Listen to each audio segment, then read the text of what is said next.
So if I have to start with what are the ways you can automate the proactive engagement, the first one is the real-time triggers, right?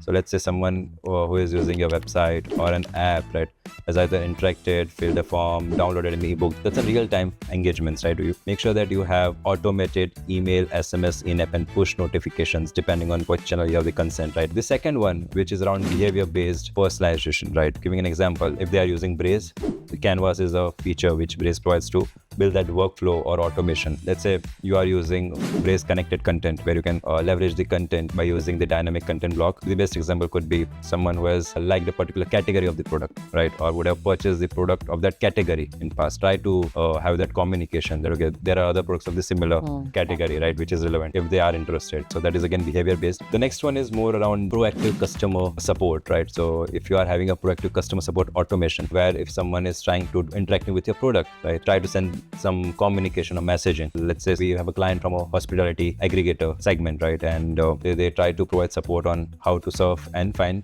relevant hotels. That's where if someone is using that application and if you're able to track the activity, try to send some in-app tips, right, because they might be using the same product on the mobile. This is again proactive communication or engagement. If you are able to give the right communication messaging by tracking them, you will be able to send the relevant messaging which will be able to solve the pain area or a concern of the customer and also save the efforts on the customer support team. Leveraging multi-channel engagement, right?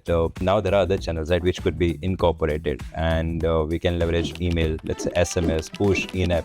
And now we are also working with clients. We are also doing retargeting, right? There is also one channel which they should focus on. So you can leverage and build a multi-channel engagement automation. There are a few areas the brand needs to be mindful of, right? So the first one is the brand should set up a frequency cap. So let's say the frequency we have set is someone should not get more than 3 emails in 7 days. Let's say that's the cap. So even if you have received 3 emails in that particular week, whatever action you take, we won't be sending you more emails. The other area is of making sure that once you have the consent, once you are aware of the user, you only send genuine value to the customer, right? So we normally say to all of our customers that it's not about always selling, being promotional, right? So make sure whatever you communicate, that should help the end user and the customer.